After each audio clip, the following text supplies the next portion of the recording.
Il suscite un franc dégoût, voire l'écœurement. L'envie de nous en débarrasser. Vous les croqueriez, vous? Riche en protéines, plus écologiques et faciles à produire, grillons, sauterelles et vers de farine s'invitent à notre table. L'entomophagie, c'est la consommation d'insectes par l'être humain. Une pratique courante en Asie, en Afrique, mais qui reste exotique chez nous. Les insectes sont les organismes les plus nombreux sur Terre. Plus de 2 millions sont décrits à ce jour, mais seuls 1800 sont comestibles. On ne mange pas tous les insectes. Alors maintenant, on a évidemment plusieurs cas de figure. Alors, de manière un peu caricaturale, on pourrait cibler d'un côté ce qu'on retrouve au niveau des tropiques.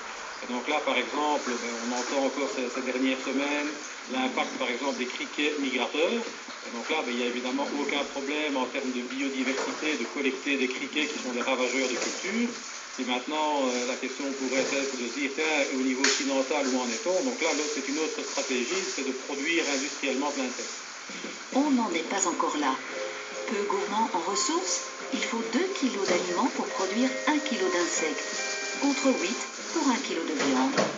Les insectes demandent moins d'espace, utilisent moins d'eau et mangent nos déchets. On peut les nourrir avec toute une série de résidus agroalimentaires, et c'est notamment ce genre de recherche qu'on fait à l'Université de Liège à Gembloux, de pouvoir à un moment donné utiliser des déchets de brasserie, de légumes, de fruits et ce genre de choses. Et donc là, c'est doublement intéressant.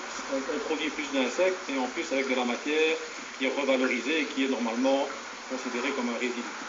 Ils ont donc tout pour séduire, sauf nos habitudes alimentaires, car nous mangeons avec les yeux. Mais il y a une évolution. Il y a 2-3 ans, c'était « je n'en mange pas ».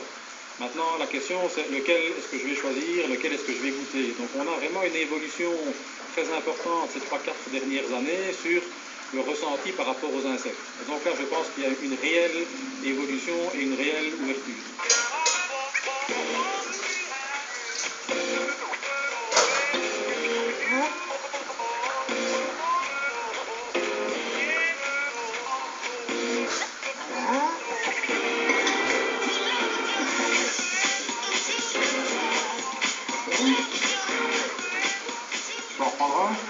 Oui, vas-y, c'est quoi, hein? En Europe, les insectes ne sont pas encore considérés comme des aliments à part entière. Il reste donc une curiosité culinaire.